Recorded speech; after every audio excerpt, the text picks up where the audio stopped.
जून में मई की तरह सोलमार्श डिजाइन और इंजीनियरिंग ब्यूरो की ऊपरी मंजिलों पर आंतरिक परिष्करण कार्य रिकॉर्ड गति से किया गया था। प्रशासनिक भवन के बाहरी हिस्से को धोया गया।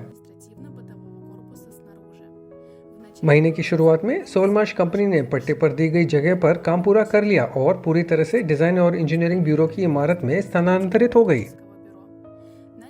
प्रशासनिक भवन की दूसरी मंजिल पर कार्यालयों का उपयोग किया जाने लगा। फर्नीचर और उपकरणों को इकट्ठा करके विभिन्न कमरों में व्यवस्थित किया जाने लगा। ये सब भवन की तैयारी के अंतिम चरण को इंगित करता है। जून में पीकेटीबी सोलमार्श को एक डाक पता सौंपा गया, जिसके बाद ऊर्जा संसाधनों की निरंतर आपूर्ति के लिए समझौता करना संभव हो गया। 27 जून को टेक्नोपोलिस मॉस्को सबस्टेशन से पीकेटीबी स्विच गियर पर 10 किलोवोल्ट का वोल्टेज भौतिक रूप से लागू किया गया था। हम वेंटिलेशन और कूलिंग सिस्टम की स्थापना के अंत पर आ गए हैं। सोलमार्श साइट की सीमा पर शोर अवरोधक की स्थापना और बागवानी साझेदारी पूरे जोरों पर थी। नींव, समर्थन और स्क्रीन का हिस्सा स्वयं स्थापित किया गया था। ड्राई कूलिंग टावरों के चारों ओर बाड़ लगाई गई थी। सोलमार्श क्षेत्र के हिस्से पर डामर की फिनिशिंग परतें बिछाने का काम शुरू हो गया है। पैदल यात्रियों के लिए पीकेटीबी के क्षेत्र में प्रवेश के लिए एक इलेक्ट्रॉनिक टर्नस्टाइल स्थापित किया गया है। उत्खनन कार्य के दौरान नष्ट हुए फुटपाथों की सतह को बहाल कर दिया गया है। निर्माण पूरा होने पर निष्कर्ष प्राप्त करने के लिए दस्तावेज तैयार किए जा रहे थे। दिमित्री दुयोनोव ने कहा कि कंपनी के खातों में अनुमान के मुताबिक निर्माण कार्य करने के लिए आवश्यक वित्त पोषण है। बस उन्हें पूरा करना और एसओसी प्राप्त करने के लिए परीक्षा दोबारा पास करना बाकी है।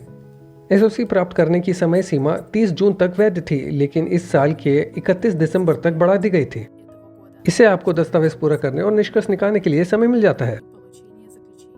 पीकेटीबी के निर्माण में फिनिशिंग लाइन की निकटता के बावजूद सोलमार्श को अब न केवल इमारत को पूरा करने के लिए वित्त पोषण की आवश्यकता है, बल्कि ये भी सुनिश्चित करना है कि उद्यम को परिचालन में लाया जाए और तब तक संचालित किया जाए जब तक ये नियोजित लक्ष्यों तक नहीं पहुंच जाता। इसलिए हम उन लोगों को प्रोत्साहित करते हैं जो तय समय से पहले अपनी किश्तों का भुगतान करते हैं। हम आपको याद दिला दें कि 31 अगस्त सम्मिलित रूप से परियोजना $100 या अधिक की राशि के शीघ्र पुनर्भुगतान पर 5% की छूट प्रदान करती है। विवरण QR कोड और विवरण के लिंक में पाया जा सकता है। मॉथ क्वाड्रकॉप्टर के फ्रेम पर काम चल रहा है। इसके इंजन को परीक्षण के लिए तैयार किया जा रहा था। माइक्रो इलेक्ट्रॉनिक्स घटकों के लिए SMD असेंबली लाइन के उपकरण आ गए हैं। रूस के सभी निवेशकों के लिए सोलर ग्रुप व्यक्तिगत खाते में शेयरों के लिए आवेदन जमा करने का अवसर खुल गया है। पहले यह कार्यक्षमता केवल क्लब 100 और क्लब 1000 के सदस्यों के लिए उपलब्ध थी। परीक्षण और निवेशकों की प्रतिक्रिया के कारण हम बड़े पैमाने पर लॉन्च के लिए तैयार होने में सक्षम हुए। अगले चरण में कार्यक्षमता सभी देशों में परियोजना निवेशकों के लिए खुली होगी। जून में अपने व्यक्तिगत खाते के सहायता अनुभाग में सोलर ग्रुप के लिए अनुरोध छोड़ना संभव हो गया। आप अपने खाते को बेहतर बनाने के बारे में एक विचार साझा कर सकते हैं या किसी गलती की ओर इशारा कर सकते हैं।